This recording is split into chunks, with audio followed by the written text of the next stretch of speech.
നിലവിൽ നമ്മുടെ മലയാളം സിനിമയിൽ തന്നെ ഏതൊരു നടനും ആഗ്രഹിക്കുന്ന വമ്പൻ റെക്കോർഡുകൾ ഉള്ള ഒരു നടനാണല്ലോ നമ്മുടെ കംപ്ലീറ്റ് ആക്ടർ മോഹൻലാൽ. അദ്ദേഹത്തിന്റെ സിനിമ കരിയർ നോക്കുകയാണെങ്കിൽ അദ്ദേഹത്തിന് ഏറ്റവും വലിയൊരു തിരിച്ചടി കൊടുത്തൊരു വർഷമായിരുന്നു 2018 എന്ന വർഷം. അതായത് ഒടിയൻ എന്ന സിനിമ റിലീസായ വർഷം.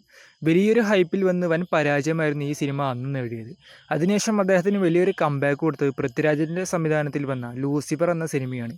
ആ ചിത്രം 130 കോടിക്ക് മുകളിലായിരുന്നു അന്ന് കളക്ഷൻ നേടിയത്. പുലിമുരുകൻ എന്ന സിനിമയ്ക്ക് ശേഷം വമ്പൻ കളക്ഷൻ നേടുന്ന ഒരു മോഹൻലാൽ ചിത്രം കൂടിയായിരുന്നു ലൂസിഫർ എന്ന ചിത്രം. പിന്നെ ഈ ലൂസിഫർ എന്ന സിനിമയ്ക്ക് ശേഷം വന്ന സിനിമകളായിക്കോട്ടെ, ഇട്ടിമാണി, ബിഗ് ബ്രദർ, അതുപോലെ തന്നെ ആറാട്ട്, മോൺസ്റ്റർ, മരക്കാർ എന്നീ സിനിമകളെല്ലാം വീണ്ടും വലിയൊരു പരാജയമായിരുന്നു അദ്ദേഹത്തിന് നേടിക്കൊടുത്തത്. എന്നാൽ അദ്ദേഹത്തിന്റെ OTT സിനിമകളെല്ലാം നോക്കുകയാണെങ്കിൽ ബ്രോഡാഡി, 12th മൻ, അതുപോലെ തന്നെ ദൃശ്യം 2 എന്ന സിനിമകളെല്ലാം OTTയിൽ തന്നെ മികച്ചൊരു അഭിപ്രായവും നേടി.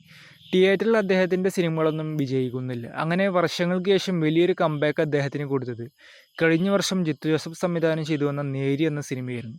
85 കോടിക്ക് മുകളിലായിരുന്നു ഈ സിനിമ കളക്ഷൻ നേടിയത്. കൂടാതെ തന്നെ ഈ നേരി എന്ന സിനിമ വലിയൊരു ഹൈപ്പില്ലാതെ വന്നൊരു സിനിമയും കൂടിയായിരുന്നു. ഒരു കോർട്ട് റൂം വിഭാഗത്തിൽ പെടുന്ന ഒരു ചിത്രം കൂടിയായിരുന്നു ഇത്. പിന്നീട് വന്ന ചിത്രം ഈ വർഷം ജനുവരി മാസം പുറത്തിറങ്ങിയ മലൈക്കോട്ട വാലിബനായിരുന്നു.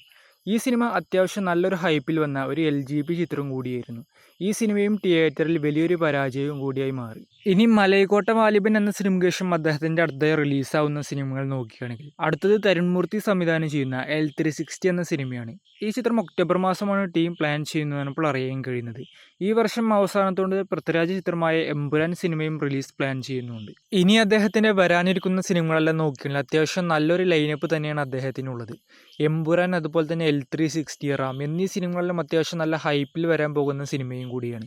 വേറെയും ഇനി സിനിമകളിലെല്ലാം ഒഫീഷ്യലായി തന്നെ പ്രഖ്യാപിക്കാനെല്ലാം ഉണ്ട്. ഇനി അദ്ദേഹത്തിന്റെ ഏതെങ്കിലും ഒരു വമ്പൻ ഹൈപ്പിൽ വരുന്ന ഒരു പടത്തിന് പോസിറ്റീവ് എല്ലാം കിട്ടിയാൽ നിലവിൽ മലയാളം സിനിമയുടെ തന്നെ സകല റെക്കോർഡുകളും മറികടക്കുമെന്ന് എന്തായാലും നമുക്ക് ഉറപ്പിക്കാം. എന്തായാലും അദ്ദേഹത്തിന്റെ വലിയൊരു കംബാക്കിനായിട്ട് ഇനിയും കാത്തിരിക്കാം.